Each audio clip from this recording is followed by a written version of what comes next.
इस वीडियो में हम लोग बात करते हैं रेफरेंस के बारे में। तो एक्सेल में जो सेल होती है उसकी एक यूनिक रेफरेंस होती है, यूनिक लोकेशन होती है। तो उसी की स्टडी आज हम लोग करने वाले हैं। तो दो प्रकार की रेफरेंस होती है, एक होती है एब्सोल्यूट रेफरेंस, दूसरी होती है रिलेटिव रेफरेंस।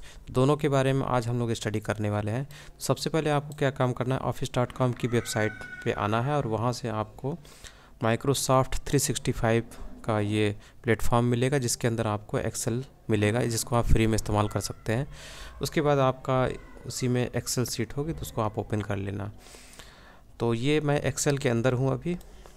तो यहाँ पर हम लोग पढ़ने वाले हैं एब्सोल्यूट रेफरेंस को और रिलेटिव रेफरेंस को। तो ये दोनों जो रेफरेंसेस होती हैं इनका इस्तेमाल फार्मूले में किया जाता है। तो फार्मूला में इसका इस्तेमाल किया जाता है और फार्मूले के ज़रिए आप कैलकुलेशन करते हैं, तो वहाँ पर इनका इस्तेमाल किया जाता है। और जो आपका जो फिल फंक्शन है जिसके ज़रिए आप अपने किसी फार्मूला को एक्सटेंड करते हैं साइडवर्ड, डाउनवर्ड या अपवर्ड, ताकि बाकी जो सेल्स हैं उसमें आउटपुट आ जाए, तो वहाँ पर भी इसकी बहुत ज़्यादा मांग होती है, डिमांड होती है। तो वहाँ पर हमें देखना पड़ता है कि वहाँ पर फिल फंक्शन में हमें कौन सा इस्तेमाल करना है, रिलेटिव इस्तेमाल करना है या फिर एब्सोल्यूट इस्तेमाल करना है।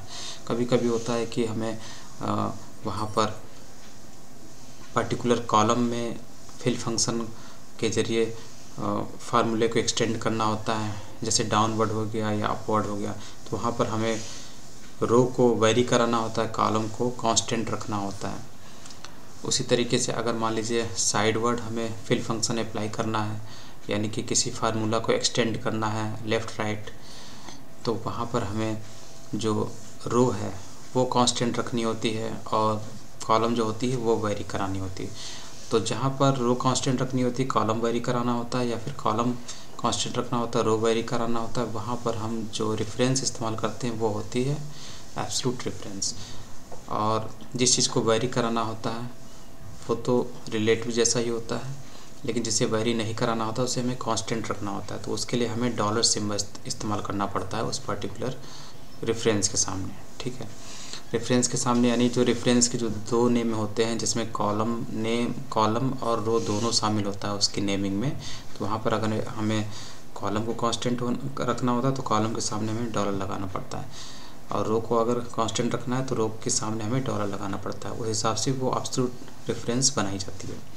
और जो रिलेटिव रेफरेंस होती है उसमें डॉलर सिंबल नहीं होता। वो जस्ट अभी तक जो हम लोग पढ़ते आ रहे थे वो सभी रिलेटिव रेफरेंस थी, लेकिन एब्सोल्यूट रेफरेंस में हमें डॉलर सिंबल का इस्तेमाल करना पड़ेगा उसे शो करने के लिए।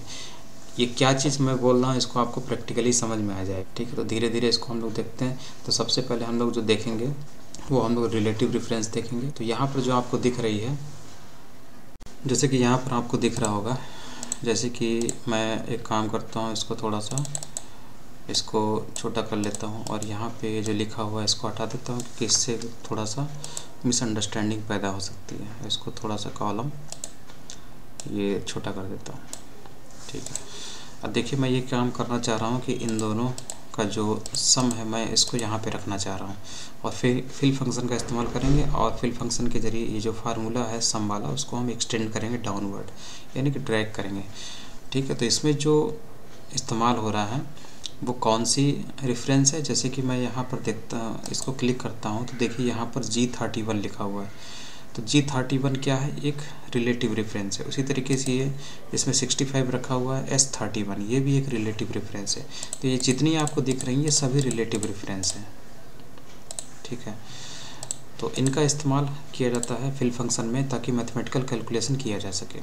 अब मैं यहाँ पर क्या काम करता हूँ, इन दोनों का सम यहाँ पर रखता हूँ, यहाँ पर इक्वल सिंबल लगाया, उसके बाद मैं इसको क्लिक करता हूँ और प्लस ऑपरेटर, उसके बाद इस दूसरे वाले सेल को क्लिक करता हूँ। उसके बाद जैसे मैं इंटर करता हूँ तो यहाँ पर आउटपुट आ जाता है, यानी कि इन दोनों सेल का सम यहाँ पे आ गया।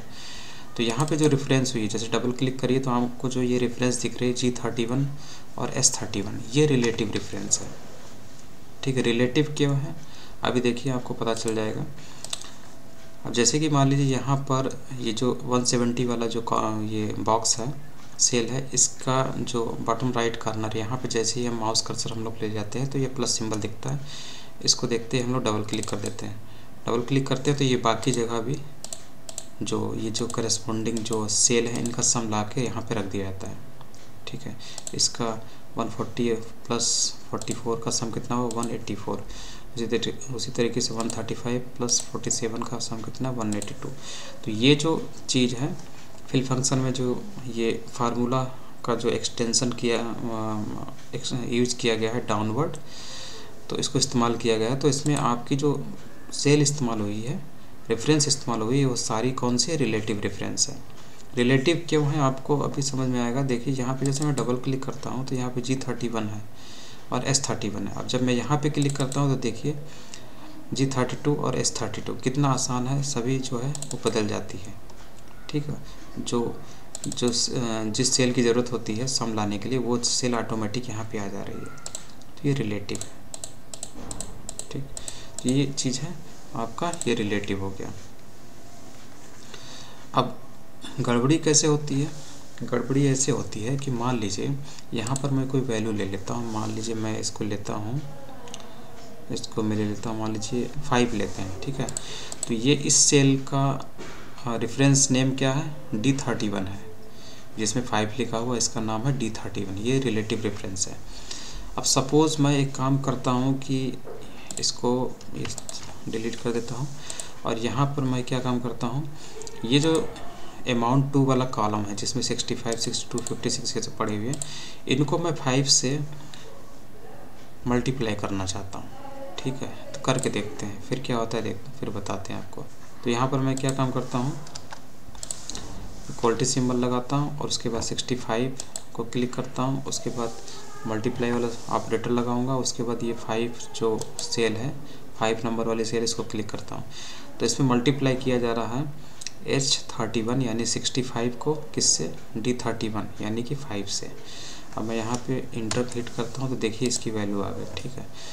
यहाँ पे कोई प्रॉब्लम नहीं। लेकिन जैसे ही मैं यहाँ पर ये प्लस सिंबल जैसे ही आता है, यानी 325 वाला जो बॉक्स सेल है, इस पर जब माउस कर्सर ले जाता हूँ बॉटम राइट कॉर्नर पर, तो यहाँ पे प्लस सिंबल आते ही मैं इस पर डबल क्लिक कर देता हूँ, ठीक है। तो देखिए आउटपुट क्या आ रहा है, सबका 0 आ रहा है।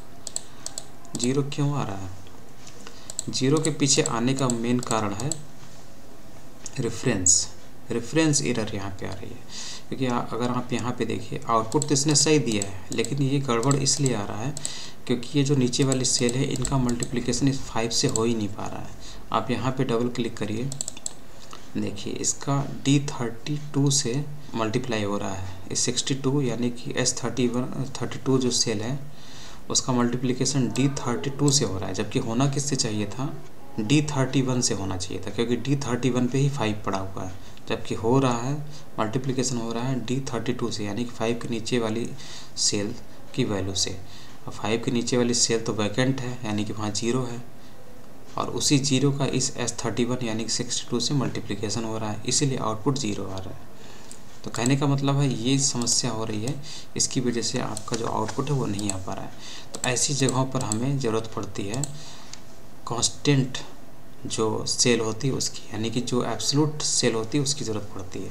यानी कि यहाँ पर वैल्यू है, जैसे जैसे हम लोग नीचे बढ़ रहे हैं वैसे वैसे आप यहाँ पे डबल क्लिक करिए तो ये D33 आ गई, यानी कि ये जो हाईलाइटेड सेल है ये वाली।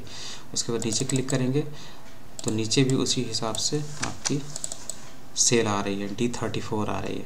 और ये जो सेल हैं जैसे D32, D33, D34, 5, ये सब, इन सेलों में कोई वैल्यू है ही नहीं, 0 है, इसलिए उसी 0 का इन नंबर से मल्टीप्लिकेशन हो रहा है, इसीलिए आउटपुट यहाँ पे सब 0 आ रहा है, ठीक है।